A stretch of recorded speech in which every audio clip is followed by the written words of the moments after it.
नमस्कार दोस्तों, ज्ञान प्रवाह 24x7 में आपका स्वागत है। जैसा कि आप लोग जान रहे हैं कि हम लोग आरओ से रिलेटेड टेस्ट सीरीज सॉल्व कर रहे हैं और यह टेस्ट सीरीज जो हिस्ट्री से रिलेटेड है और इस टेस्ट सीरीज में आने वाले आरओ एग्जाम के लिए अत्यंत इंपॉर्टेंट क्वेश्चन दिए गए हैं। तो चलिए टाइम को बिना वेस्ट किए आगे बढ़ते हैं और आप लोगों से एक विनम्र निवेदन है कि आप लोग चैनल को सब्सक्राइब कर लीजिए, वीडियो को लाइक करें, शेयर करें और कमेंट करें और इस वीडियो के पीडीएफ के लिए टेलीग्राम या व्हाट्सएप ग्रुप को ज्वाइन कर लीजिए, जो कि लिंक डिस्क्रिप्शन में दे दिया गया है। तो चलिए स्टार्ट करते हैं। पहला क्वेश्चन आपकी स्क्रीन पे है।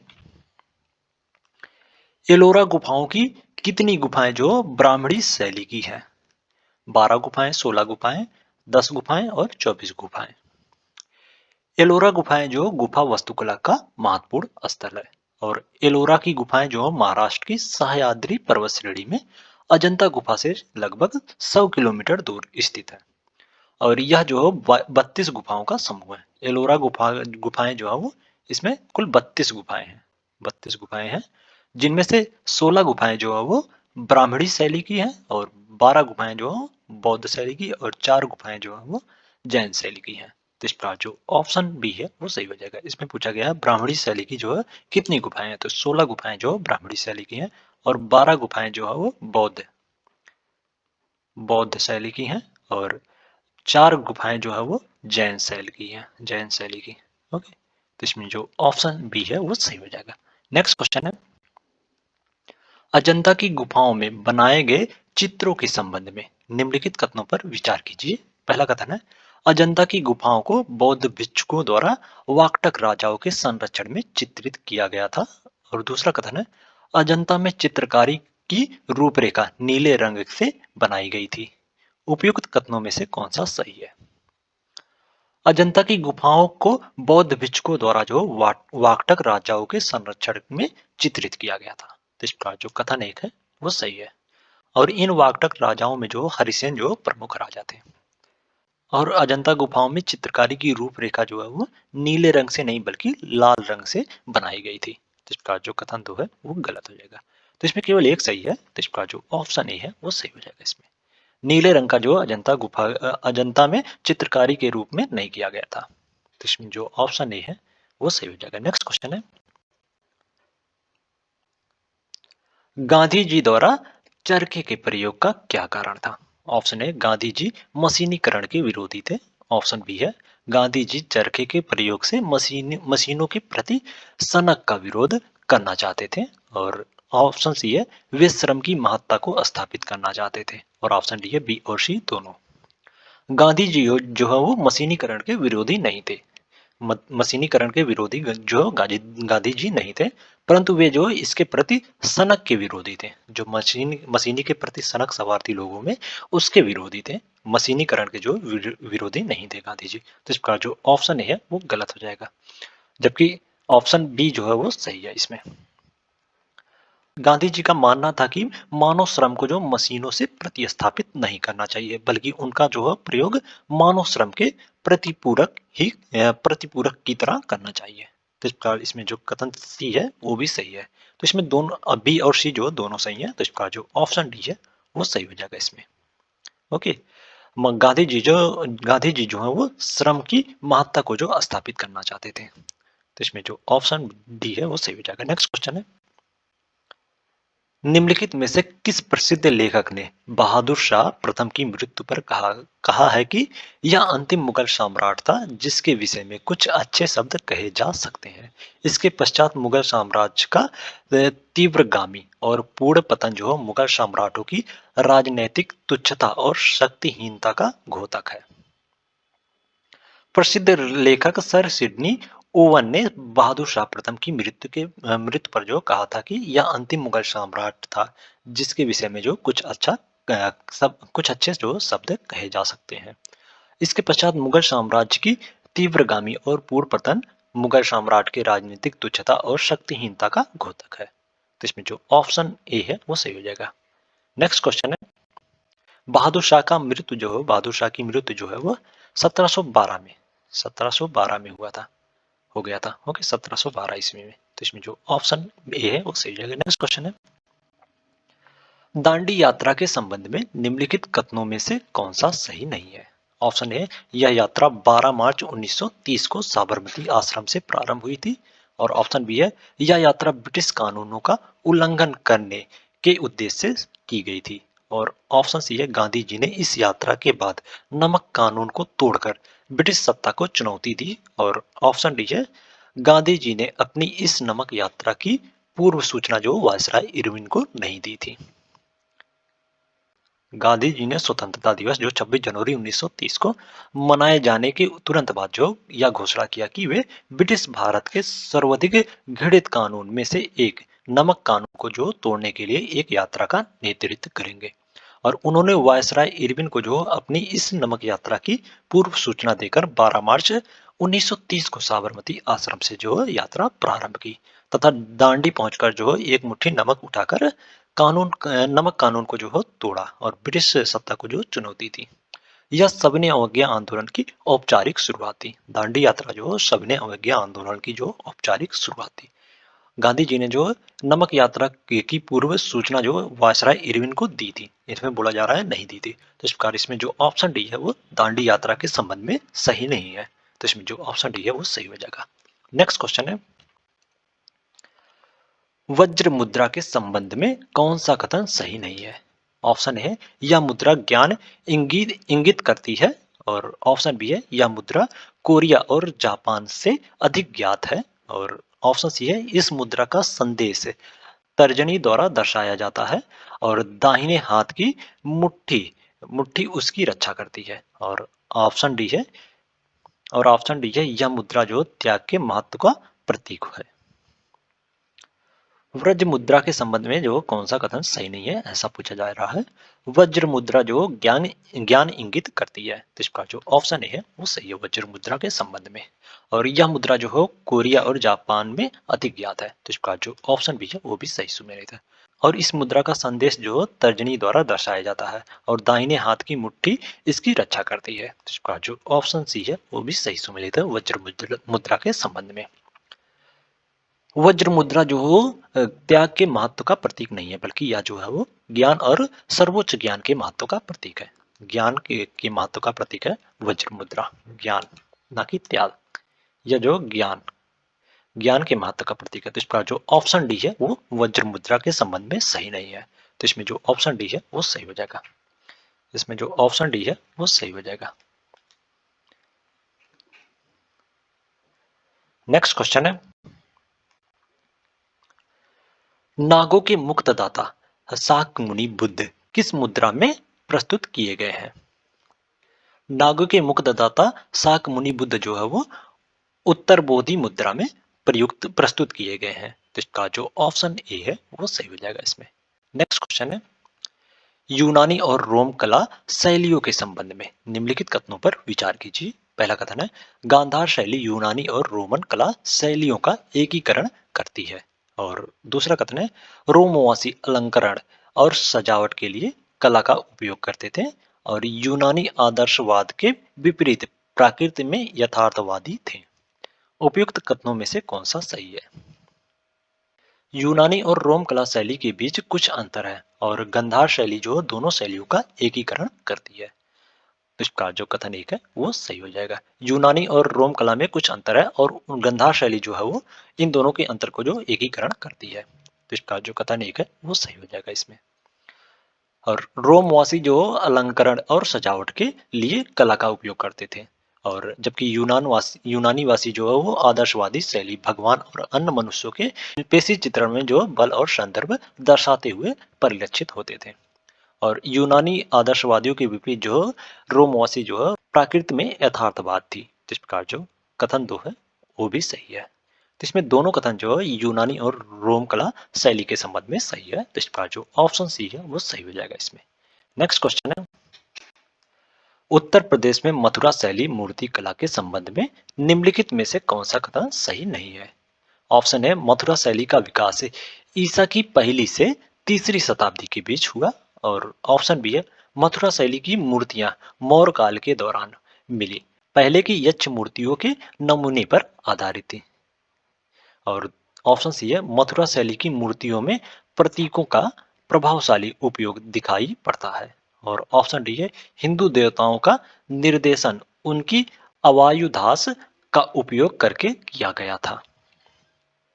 मथुरा शैली का विकास जो पहली और तीसरी शताब्दी ईसा पूर्व के बीच अवधि में यमुना नदी के किनारे हुआ था, ना कि ईसा की पहली और तीसरी शताब्दी के बीच। ईसा पूर्व की पहली और तीसरी शताब्दी के बीच हुआ था। ओके, ना कि ईसा की ईसा पूर्व की ईसा पूर्व की पहली और तीसरी शताब्दी के मध्य हुआ था। तो इस प्रकार जो ऑप्शन ए है वो मथुरा शैली मूर्तिकला के संबंध में सही नहीं है।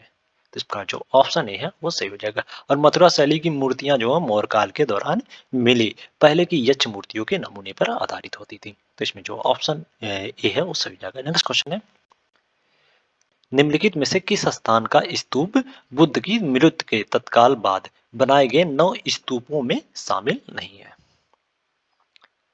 बुद्ध की मृत्यु के बाद जो बनाए गए 9 स्तूपों के स्थल जो हो राजगिरी, वैशाली, कपिलवस्तु और अलकप, रामग्राम, बेटपीड़, पावा, कुशीनगर और पिपलीवन, इन जगहों पर जो बुद्ध की मृत्यु के बाद जो स्तूप बनाए गए थे। तो इसमें जो ऑप्शन बी है वो सही हो जाएगा। इसमें सारनाथ में जो बुद्ध के जीवन काल में ही स्तूप बनाए गए थे, ना कि उनकी मृत्यु के बाद। तो इसमें जो ऑप्शन बी है वो सही हो जाएगा।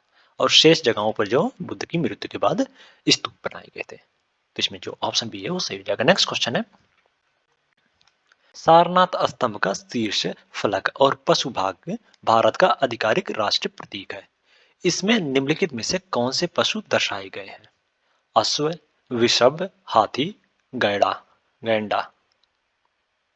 सारनाथ स्तंभ की शीर्ष फलक और पशु भाग जो है भारत का आधिकारिक राष्ट्रीय प्रतीक है। और सारनाथ स्तंभ के शीर्ष फलक में 4 दिशाओं को निरूपित करते हुए 4 पशु अश्व, वृषभ, हाथी और सिंह दर्शाए गए हैं, ना कि गैंडा। इसमें जो सिंह दर्शाए गए हैं। हाथी, सिंह, हाथी, वृषभ और अश्व, ये 4 पशु जो दर्शाए गए हैं सारनाथ स्तंभ में। तो इसमें जो ऑप्शन 1, 2 और 3 जो है सही हो जाएगा। तो इसमें जो ऑप्शन है वो सही हो जाएगा। इसमें नेक्स्ट क्वेश्चन है, दाढ़ी वाले पुजारी की मूर्ति हड़प्पा के किस स्थल से प्राप्त हुई है? मोहनजोदड़ो, हड़प्पा, राखीगढ़ी और धौलावीरा।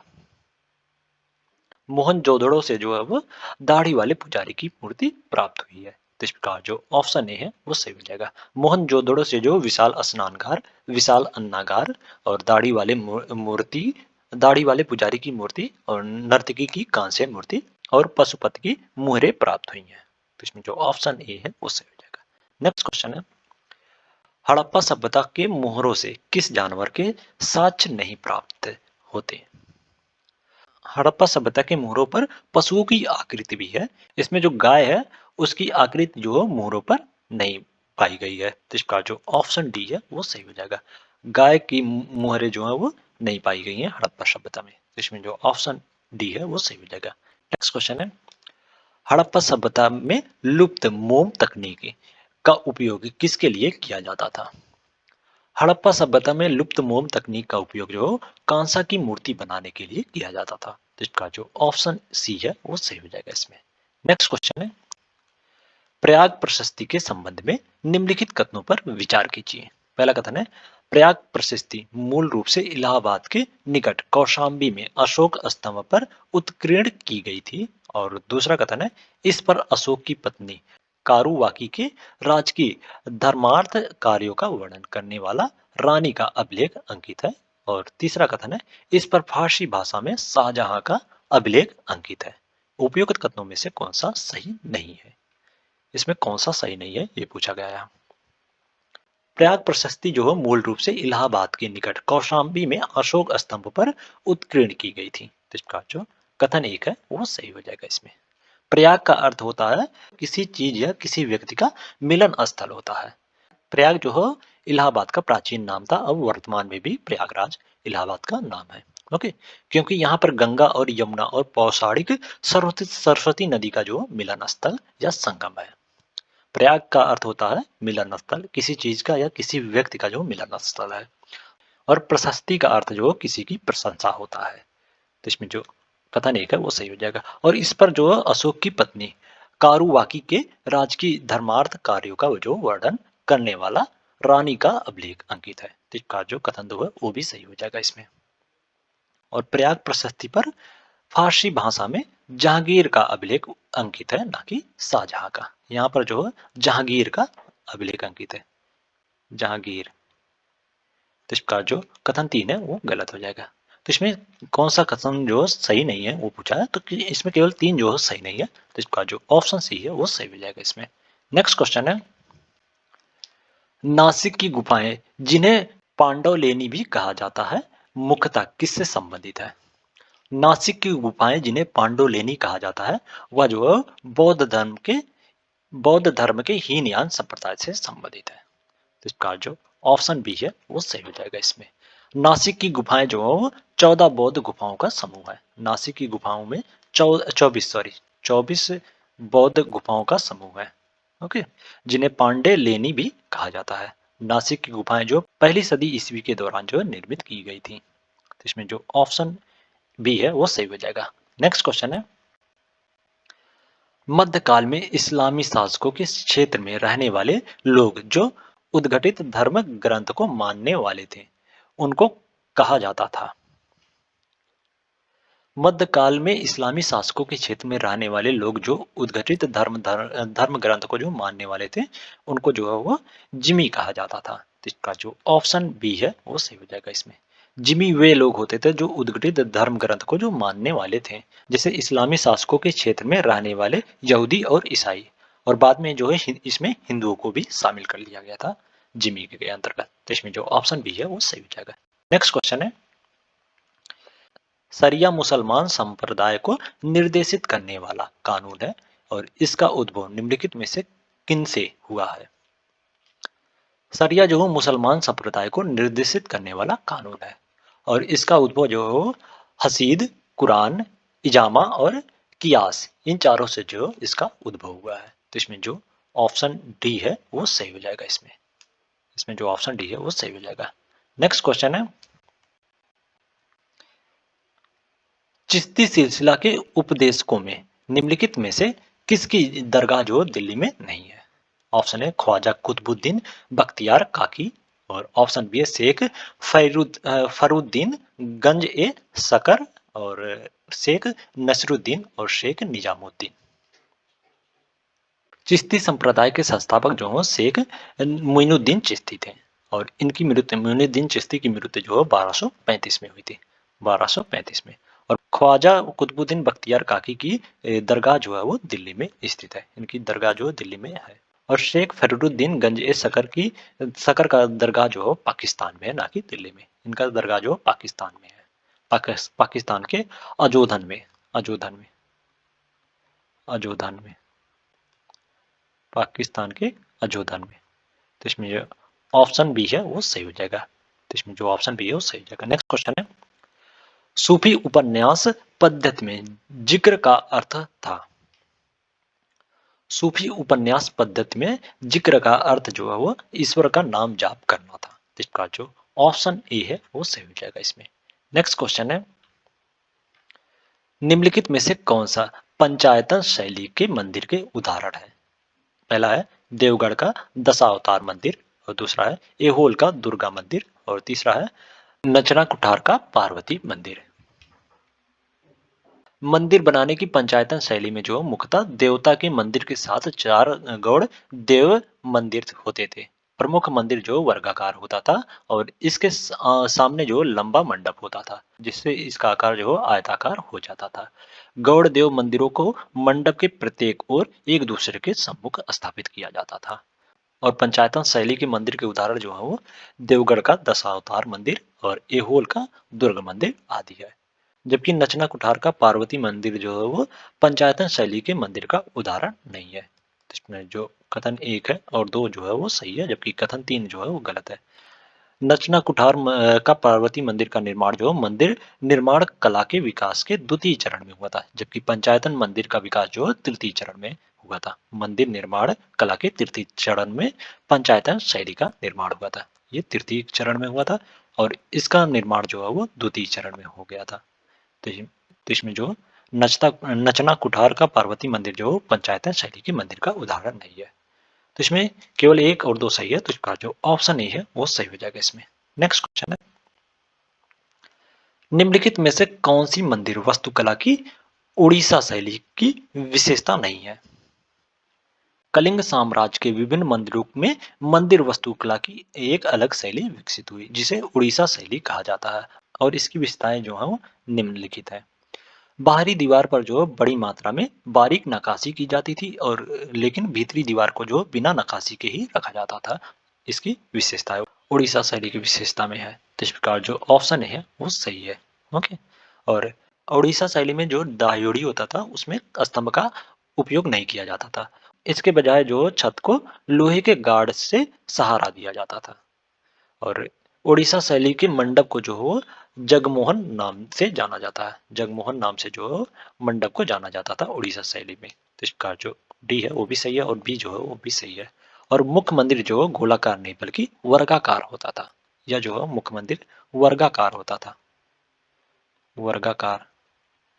तो इसमें जो ऑप्शन सी है वो उड़ीसा शैली की विशेषता में शामिल नहीं है, तो इसमें जो ऑप्शन सी है वो सही हो जाएगा। इसमें जो ऑप्शन सी है वो सही है।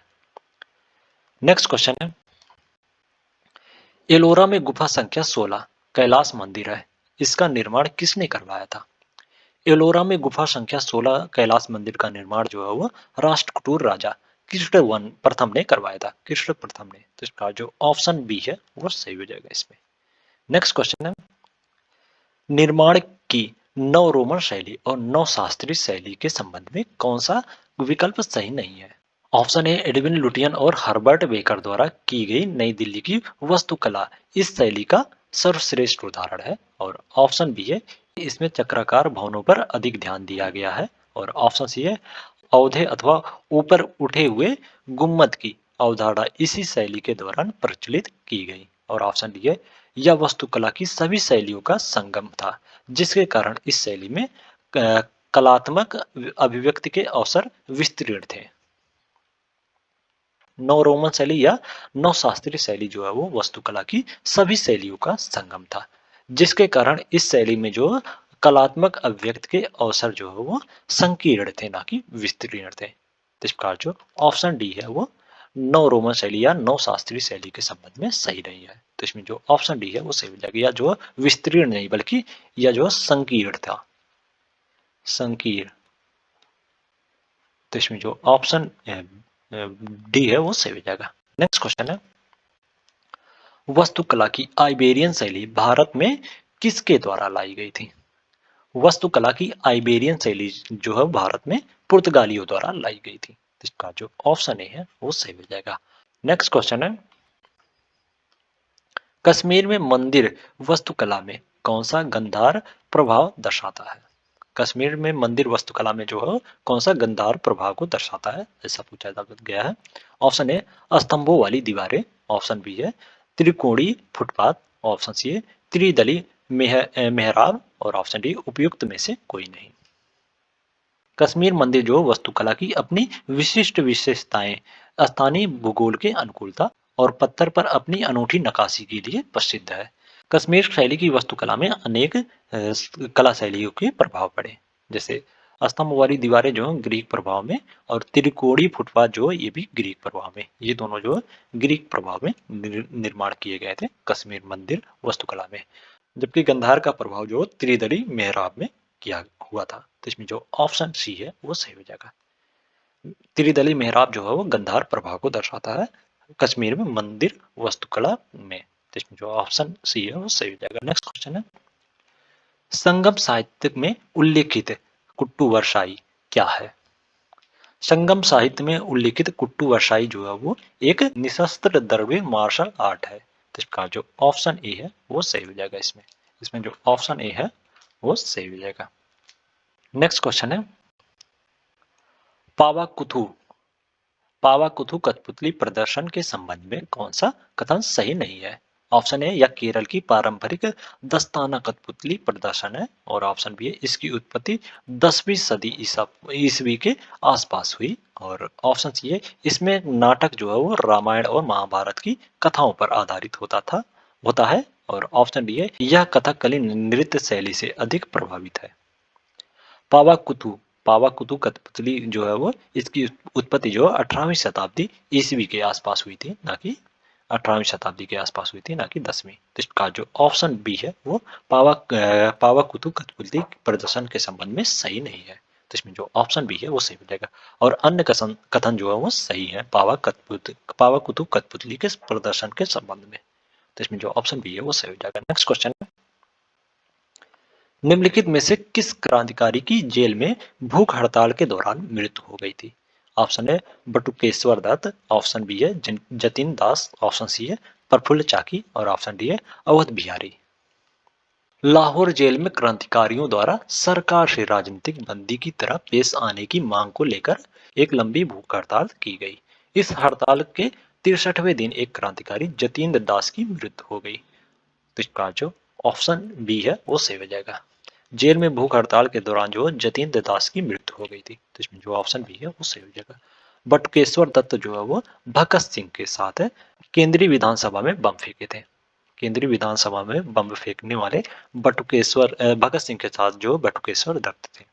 ओके। और प्रफुल्ल चाकी जो है मुजफ्फरपुर षड्यंत्र केस में खुदीराम बोस के साथ आरोपी थे और इन्होंने जो आत्महत्या कर ली थी। प्रफुल्ल चाकी जो आत्महत्या कर लेते थे और अवध बिहारी जो षड्यंत्र केस से दिल्ली षड्यंत्र केस से जुड़े हुए हैं इनका संबंध। तो इसमें जो ऑप्शन भी है वो सही जाएगा। नेक्स्ट क्वेश्चन है, निम्नलिखित में से किसने कलकत्ता में एक चिड़ियाघर की स्थापना की थी? फ्रांसिस बुकानन जो है वो कलकत्ता में एक चिड़ियाघर की स्थापना की थी। इसका जो ऑप्शन सी है वो सही हो जाएगा। फ्रांसिस बुकानन जो है एक चिकित्सक थे जो भारत आए और बंगाल चिकित्सा सेवा में कार्य किया 1794 से 1815 ईस्वी तक। 1794 से 1815 ईस्वी तक जो है कलकत्ता चिकित्सा में काम किया था फ्रांसिस बुकनन। तो इसमें जो ऑप्शन सी है वो सही हो जाएगा और इन्होंने ही कलकत्ता में एक चिड़ियाघर की स्थापना की थी। नेक्स्ट क्वेश्चन है, अंग्रेजों की अफगान नीति के संदर्भ में निम्नलिखित कथनों पर विचार कीजिए। पहला कथन है, अंग्रेज अफगानिस्तान को एक कमजोर और बटा हुआ देश बनाए रखना चाहते थे। और दूसरा कथन है, रूस के मध्य एशिया में प्रभाव के कारण अंग्रेजों ने अफगानिस्तान को एक तटस्थ देश के रूप में मजबूत बनाने की नीति अपनाई। उपयुक्त कथनों में से कौन सा सही है? अंग्रेज जो अफगानिस्तान में रूस के प्रभाव को कमजोर बनाना और समाप्त करना चाहते थे, पर वे अफगानिस्तान को जो मजबूत बनते भी नहीं देखना चाहते थे। वे उसे जो है एक कमजोर और बटा हुआ देश ही बनाए रखना चाहते थे ताकि आसानी से उसको जो नियंत्रित कर सकें। और 1860 के दशक में क्रीमिया युद्ध हार जाने के बाद जब रूस ने मध्य एशिया पर ध्यान देना आरंभ किया तो अंग्रेजों ने अफगानिस्तान को जो एक तटस्थ देश के रूप में मजबूत बनाने की नीति अपनाई। तो इसमें जो कथन एक है वो भी सही है और कथन दो जो है वो भी सही है। तो इसमें दोनों कथन जो है अफगानिस्तान के अंग्रेजों की अफगान नीति के संदर्भ में सही है। तो इसमें जो ऑप्शन सी है वो सही हो जाएगा इसमें। नेक्स्ट क्वेश्चन है, मद्रास महाजन सभा की स्थापना किसने की थी? मद्रास महाजन सभा की स्थापना जो हो 1884 में 1884 में जो एम वी राघवाचारी और जी सुब्रमण्यम अय्यर और आनंद चालू ने की थी। यानी उपरोक्त सभी ये तीनों ने मद्रास महाजन सभा की स्थापना की थी। तो इसमें जो ऑप्शन डी है वो सही हो जाएगा। नेक्स्ट क्वेश्चन है, यक्षगान के संदर्भ में निम्नलिखित कथनों पर विचार कीजिए। पहला कथन है, इसका उद्भव विजयनगर साम्राज्य के राज दरबार में हुआ। और दूसरा कथन है, यक्षगान की लोकप्रिय विधाओं में महाराष्ट्र में ललिता और गुजरात में भवाई और नेपाल में गंधर्व गान सम्मिलित है। उपरोक्त कथनों में से कौन सा सही है? यक्षगान जो आंध्र प्रदेश और कर्नाटक में आज तक अस्तित्वमान कदाचित प्राचीनतम नाट्यकला परंपरा है और इसका उद्भव जो है वो विजयनगर साम्राज्य के दरबार में हुआ था तथा इसे जक्कुला वारू नामक विशिष्ट समुदाय द्वारा प्रस्तुत किया जाता था। इस प्रकार जो कथन एक है वो सही हो जाएगा इसमें। और यक्षगान की लोकप्रिय विधाओं में महाराष्ट्र में ललिता, गुजरात में भावाई और नेपाल में जो है गंधर्व गान सम्मिलित है। तो इसका जो कथन दो है वो भी सही है। तो इसमें दोनों कथन जो है यक्षगान के संदर्भ में सही है। तो इसका जो ऑप्शन सी है वो सही हो जाएगा इसमें। नेक्स्ट क्वेश्चन है, महाराष्ट्र क्षेत्र की तमाशा लोक नाट्य कला किसके लिए प्रसिद्ध है? हास्य रस तथा कामोत्तेजक भाव के लिए प्रसिद्ध तमाशा जो महाराष्ट्र क्षेत्र की एक लोक नाट्य कला है। तो इसका जो ऑप्शन ए है वो सही हो जाएगा। हास्य रस और कामोत्तेजक भावनाओं के लिए जो हो तमाशा लोक नाटक महाराष्ट्र का एक प्रसिद्ध नाटक लोक नाटक कला है। तो इसमें जो ऑप्शन ए है वो सही हो जाएगा। नेक्स्ट क्वेश्चन है, झूमर भारत के किस राज्य का नृत्य है? झूमर जो नृत्य जो फसल कटाई के मौसम के दौरान पंजाब और आसपास के क्षेत्र में जनजातीय सिखों द्वारा किया जाता है। तो इसका जो ऑप्शन सी है वो सही हो जाएगा। झूमर जो है वो पंजाब का नृत्य है। तो इसमें जो ऑप्शन सी है वो सही हो जाएगा। नेक्स्ट क्वेश्चन है, प्रसिद्ध लेखक विलियम अर्विन के अनुसार निम्नलिखित में से कौन मुगल दरबार में प्रमुख दल थे? तुरानी, ईरानी, अफगानी, हिंदुस्तानी। नीचे दिए गए कूट की सहायता से सही उत्तर का चयन कीजिए। प्रसिद्ध लेखक विलियम अर्विन के अनुसार जो है वह मुगल दरबार में चार प्रमुख दल थे, तुरानी, ईरानी, अफगानी और हिंदुस्तानी। तो इसका जो ऑप्शन डी है वो सही मिल जाएगा इसमें। नेक्स्ट क्वेश्चन है, सहायक संधि निम्नलिखित में से किसके द्वारा तैयार की गई थी? सहायक संधि जो लॉर्ड विलेजली द्वारा 1798 में तैयार की गई थी। इसका जो ऑप्शन है वो सही हो जाएगा। 1798 में जो विलेजली द्वारा सहायक संधि तैयार की गई थी। तो इसमें जो ऑप्शन है वो सही हो जाएगा। नेक्स्ट क्वेश्चन है, असहयोग आंदोलन। असहयोग आंदोलन के बाद गांधी जी को राजद्रोह के आरोप में गिरफ्तार किया गया। उन पर जांच की कार्रवाई की अध्यक्षता किसने की थी? असहयोग आंदोलन के बाद गांधी जी पर जो है राजद्रोह का आरोप लगाया गया था और उसकी जांच की अध्यक्षता जो है वो जस्टिस सी एन ब्रूमफील्ड ने की थी। तो इसका जो ऑप्शन है वो सही हो जाएगा इसमें। नेक्स्ट क्वेश्चन है, किस घटना के बाद लाला लाजपत राय का देश से निकाल दिया गया था? देश से कर निकाल दिया गया था। 1907 में पंजाब के नाहरी इलाके में हुए दंगे के बाद जो लाला लाजपत राय और सरदार अजीत सिंह को जो देश से बाहर कर दिया गया था। तो इसका जो ऑप्शन सी है वो सही हो जाएगा। पंजाब के नाहरी इलाके में हुए दंगे के बाद जो लाला लाजपत राय और अजीत सिंह को जो देश से बाहर कर दिया गया था। तो इसमें जो ऑप्शन सी है वो सही हो जाएगा। और यह दंगा जो है वो 1907 में हुआ था। नेक्स्ट क्वेश्चन है, कथक के संबंध में निम्नलिखित पर विचार कीजिए। पहला कथन है, यह ब्रजभूमि की रासलीला से उत्पन्न हुई है। और दूसरा कथन है, मुगल युग के दौरान इस पर फारसी वेशभूषा और नृत्य शैली का भी प्रभाव पड़ा। उपयुक्त कथनों में से कौन सा सही है? ब्रज की रासलीला से उत्पन्न कथक जो है उत्तर प्रदेश की एक परंपरागत नृत्य विद्या है। तो इसका जो कथन एक है वो सही हो जाएगा इसमें। और मुगल युग के दौरान जो है वो कथक पर फारसी वेशभूषा और नृत्य शैली का भी प्रभाव पड़ा है। तो इसका जो कथन दो है वो भी सही है। तो इसमें दोनों कथन जो कथक के संबंध में सही है। तो इसका जो ऑप्शन सी है वो सही हो जाएगा इसमें। नेक्स्ट क्वेश्चन है, मोहिनी आट्टम या मोहिनी के संबंध में कौन सा कथन सही है? पहला कथन है, यह मूल रूप से नृत्यांगनों द्वारा किया जाने वाला एकल नृत्य है। और दूसरा कथन है, त्रावणकोर के शासकों के अधीन इसने महत्व प्राप्त किया। मोहिनी आट्टम या मोहिनी का नृत्य जो मूल रूप से नृत्यांगनों द्वारा किया जाने वाला एकल नृत्य होता है। तो इसका जो कथन एक है वो सही है। और त्रावणकोर के शासकों के अधीन जो है इसको महत्व प्राप्त हुआ था। तो इसका जो कथन दो है वो भी सही है। तो इसमें दोनों कथन जो मोहिनी आट्टम के संदर्भ में सही है। तो इसका जो ऑप्शन सी है वो सही हो जाएगा इसमें। नेक्स्ट क्वेश्चन है, भारत में रूलेट मिट्टी के बर्तन के अवशेष कहाँ से प्राप्त हुए हैं? भारत के दक्षिणी भाग में रूलेट मिट्टी के बर्तन के अवशेष मिलते हैं और इन्हें जो 200 से 100 ईसा पूर्व के बीच माना जाता है।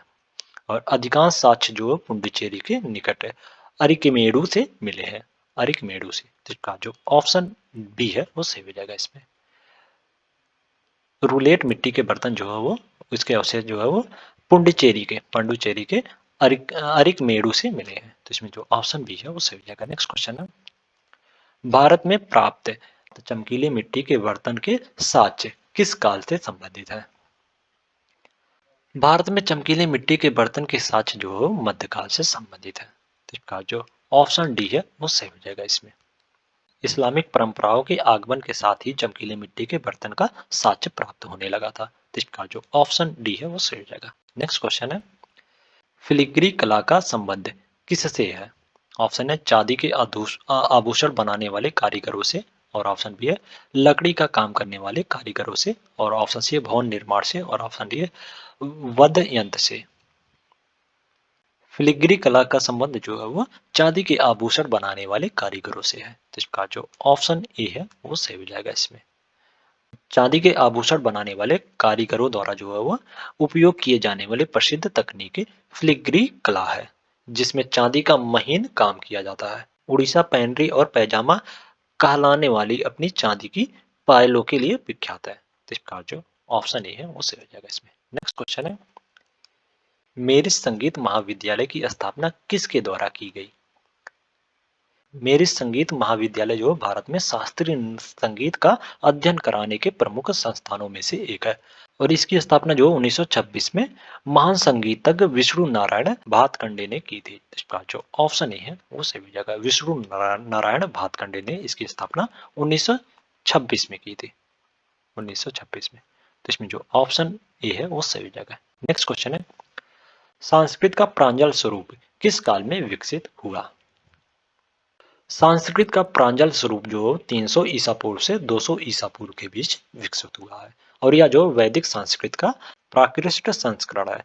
संस्कृत के उपयोग का पहला साक्ष्य जो वर्तमान दक्षिण गुजरात क्षेत्र के जूनागढ़ रुद्रदमन के शिलालेख में पाया जा सकता है। तो इसका जो ऑप्शन सी है वो सही हो जाएगा इसमें। संस्कृत का प्रांजल स्वरूप जो है वो 300 ईसा पूर्व से 200 ईसा पूर्व के में विकसित हुआ था। तो इसमें जो ऑप्शन सी है वो सही हो जाएगा। नेक्स्ट क्वेश्चन है, निम्नलिखित में से किन भाषाओं का मूल प्राकृत में पाया जाता है? किन भाषाओं का जो मूल प्राकृत में पाया जाता है? इनमें से पहला है अर्धमगधी, दूसरा है पाली, तीसरा अपभ्रंश और चौथा है इलू। नीचे दिए गए कूट की सहायता से सही उत्तर का चयन कीजिए। प्राकृत जो है एक व्यापक शब्द है, जिसमें समान रूप से मध्य भारतीय आर्य समूह की सभी भाषाओं को समाहित कर लिया जाता है। अर्धमगधी, पाली, अपभ्रंश और इलू ये सभी जो है वो प्राकृत में पाए जाने वाले मूल भाषा की मूल भाषा में प्राकृत में पाए जाते हैं। तो इसमें जो उपयुक्त सभी है सही हो जाएगा इसमें। तो इसमें जो ऑप्शन डी है वो सही हो जाएगा इसमें। नेक्स्ट क्वेश्चन है, शारदा लिपि किस राज्य या केंद्र शासित प्रदेश से संबंधित है? शारदा लिपि जो ब्राह्मी मूल की लिपियों के परिवार की अबुगिड़ा लेखन प्रणाली है, जिनका विकास 8वीं शताब्दी के दौरान हुआ, और इसका प्रयोग जो है संस्कृत एवं कश्मीरी लेखन के लिए किया जाता है, और इसका उपयोग जो है शुरू में अधिक व्यापक था, जो बाद में कश्मीर तक सीमित रह गया, और कश्मीरी पंडित समुदाय द्वारा अनुष्ठानित परियोजनाओं के अतिरिक्त इसका उपयोग अब याद काद ही किया जाता है, और यह जो कश्मीर से संबंधित है। इसका जो ऑप्शन सी है वो सही हो जाएगा। शारदा लिपि जो कश्मीर से संबंधित है। नेक्स्ट क्वेश्चन है,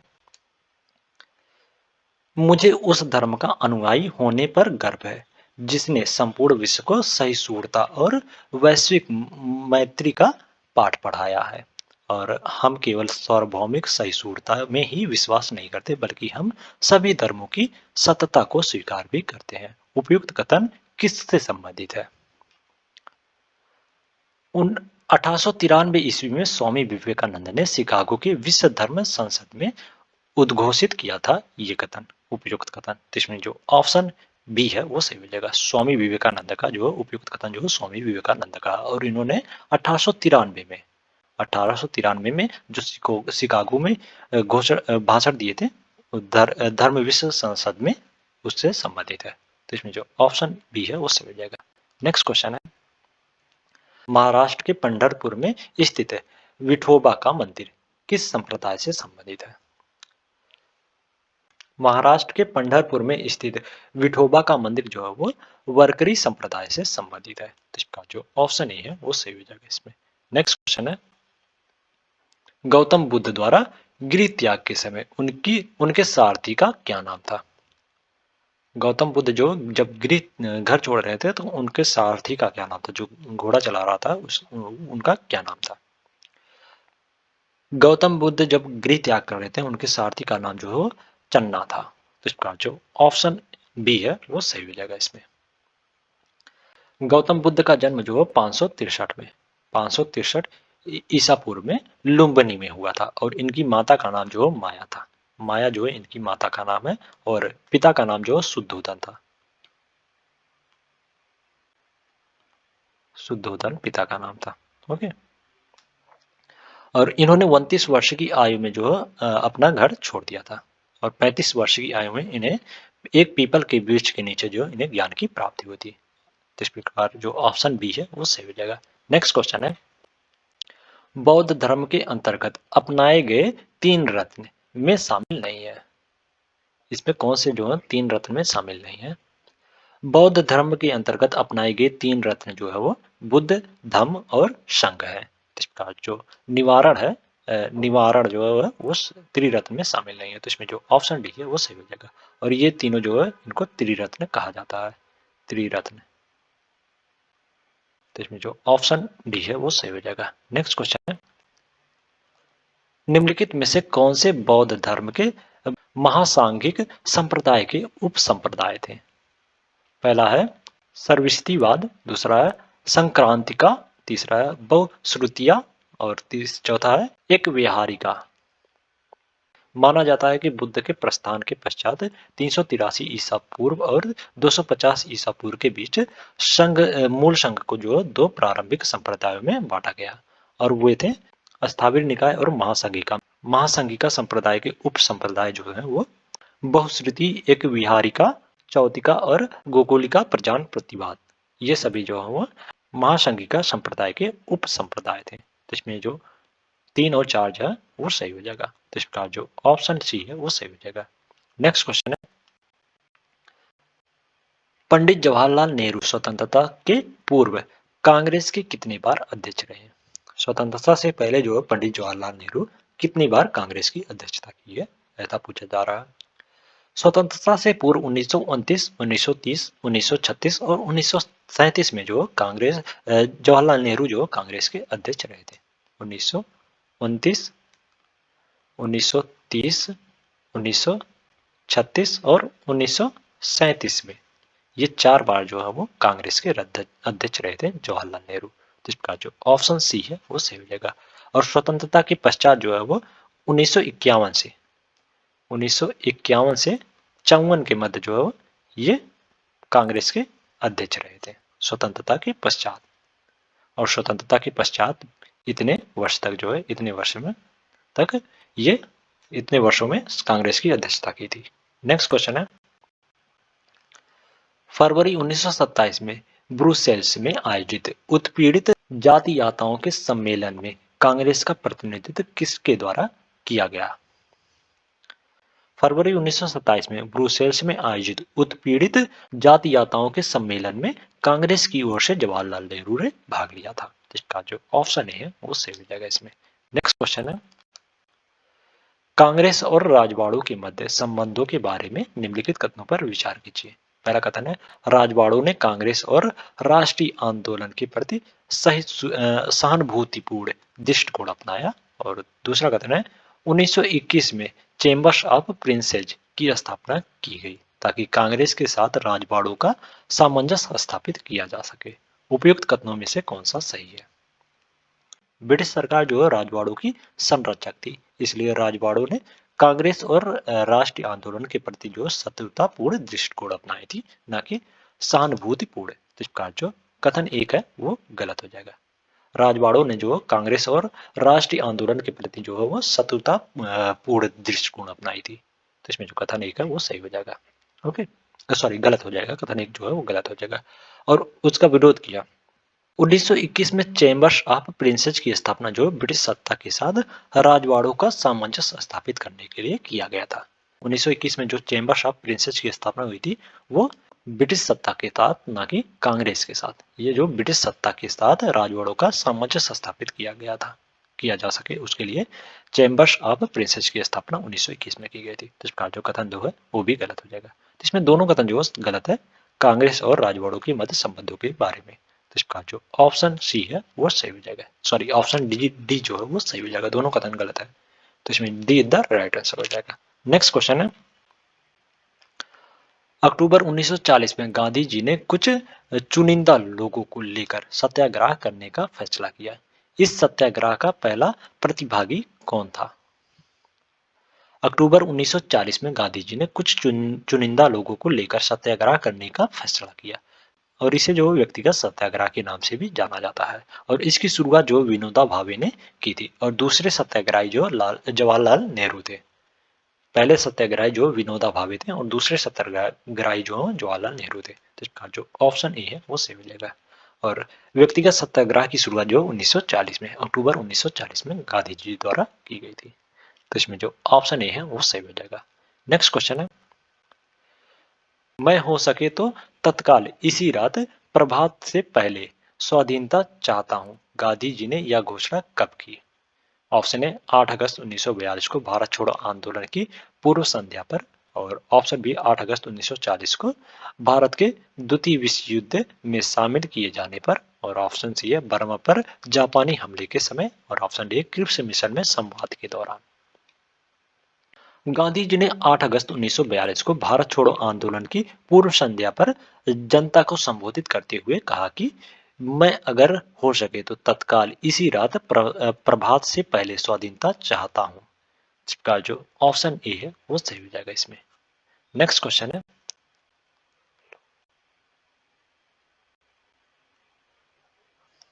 अवलोकितेश्वर के संबंध में निम्नलिखित कथनों पर विचार कीजिए। पहला कथन है, यह बुद्ध के इर्द गिर्द 3 सुरक्षात्मक देवताओं में से एक है, और दूसरा कथन है, इन्हें पद्म पाणी के नाम से भी जाना जाता है। उपयुक्त कथनों में से कौन सा कथन सही है?